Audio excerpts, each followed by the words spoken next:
Donc, pas de surprise pour le classificateur de texte, ce sera exactement la même chose que pour le classificateur d'images, à savoir que dans les répertoires, au lieu d'y mettre des images, nous y mettrons des fichiers texte. Ça générera cette base de données du modèle, et ensuite, en entrée, au lieu d'avoir des images, nous aurons des fichiers texte analysés, et ça produira des statistiques. Nous aurons, comme on l'a vu, nous mettrons en place un service Web API pour répondre à ces attentes. Dans l'état actuel des choses, nous ne pouvons pas entraîner le classificateur de texte. Tout simplement parce que, pour l'instant, nous disposions que des images, en fait.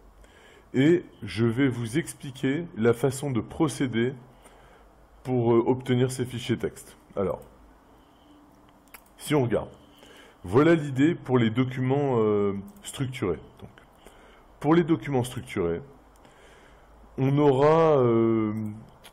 voilà ce qu'on devra faire. On devra créer un autre répertoire qui s'appellera c2.temp learn with text, de la même façon qu'il existe learn with image. Il faudra créer exactement les mêmes noms de répertoire, ici. Donc, s'il y avait tout à l'heure customer, eh ben, il faudra recréer le répertoire customer, university 1, university 1, university 2, university 2. On parle toujours des documents structurés. Hein. Les documents structurés, c'est ceux qui ont un design bien particulier.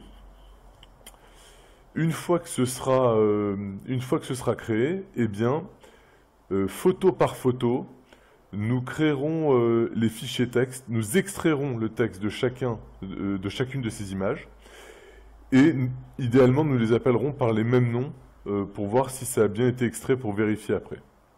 Ça, c'est pour les documents structurés. Maintenant, pour les documents non structurés, on va faire un petit peu différemment. Donc, pour les documents non structurés, comme un document non structuré, comme par exemple une lettre de motivation, n'a pas besoin, si vous voulez, on ne peut pas la reconnaître par l'image, d'accord? Dans un premier temps, nous allons mettre 100 images avec des textes à extraire dans ce répertoire document.